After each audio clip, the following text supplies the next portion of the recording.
اس کائنات میں سب سے پہلا جو گناہ ہوا اللہ کی بارگاہ میں وہ تکبر ہے۔ لفظ بول دیے میں تو آگ سے بنا ہوں، یہ مٹی سے بنا ہے۔ اس نے تکبر کیا، اس نے میری چادر پہ ہاتھ ڈالا، اس نے مجھے ننگا کرنے کی کوشش کی، میں اس کی کمر توڑ کے رکھ دوں گا۔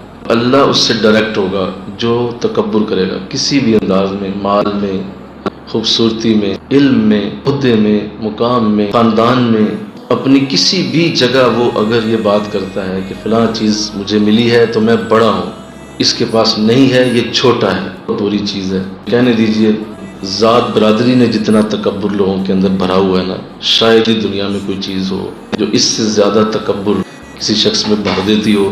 آقا صلی اللہ علیہ وسلم کی جو بعثت کا بہت بڑا مقصد تھا کہ حضور یہ سارے بت توڑنے آئے، آپ نے یہ ساری چیزوں کو اپنے پاؤں کے نیچے رون دی۔ کوئی ذات، کوئی برادری، کسی قسم کی رنگ، نسل، کسی انداز میں بھی تکبر میں نہیں آنے دیا۔ توبہ کیجیے اس سے کہ کچھ بھی ہو جائے یہ عمل نہیں ہو۔ جتنے بھی طریقت والے ہیں یہ اس تکبر سے بڑی مشکل سے بچتے ہیں۔ اپنے معاملات کو دیکھ کے کوئی شاید چھوٹی موٹی مل گئی ہوئی ہے تو اس کو دیکھ کے تو انسان جو ہے وہ دوا ہی نہیں ختم ہو رہی۔ یہ چیزیں دی گئی ہیں، یہ اصل میں میری زنجیریں ہیں، مجھے باندھ کے رکھا گیا، ورنہ میرے سے بڑا کتا کوئی نہ ہوتا۔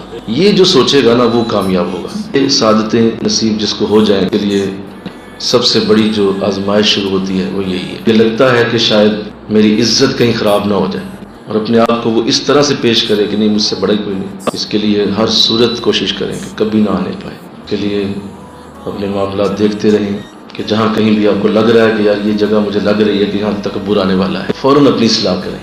اپنی اصلاح کے لیے کوئی بھی درجہ اختیار کرنا پڑے کریں۔ حضرت عمر رضی اللہ تعالیٰ نے کیا تھا کہ ایک دن بلا لیا سب کو مدینہ، صحابہ بھاگتے ہوئے دکانیں چھوڑ کے حضرت عمر بلا رہے ہیں، بہت بڑا مسئلہ ہے۔ حضرت عمر آ گئے تو میں لوگوں سنو، میں وہ ہوں یار، میرا باپ ایک میدان میں مجھے لے جاتا تھا اور ہمارے پاس 5 اونٹ ہوتے تھے اور مجھے کہتا تھا ان 5 اونٹوں کو قطار میں کھڑا کرو تاکہ میں انہیں پانی پلا دوں، چارہ کھلا دوں۔ اب میں انہیں قطار میں کھڑا کرتا، ہاتھ میں میری چھڑی ہوتی، ایک کھڑا کرتا دوسرا بھاگ جاتا، دوسرا کھڑا کرتا تیسرا بھاگ جاتا، تیسرا کھڑا کرتا چوتھا بھاگ جاتا، میں کرتا رہتا وہ بھاگتے رہتے۔ میرا باپ مجھے اتنا مارتا تھا کہ میرے جسم پہ نشان پڑ جاتے تھے کہ عمر تو زندگی میں کچھ نہیں کر پائے گا، تجھ سے 5 اونٹ کھڑے نہیں ہوتے۔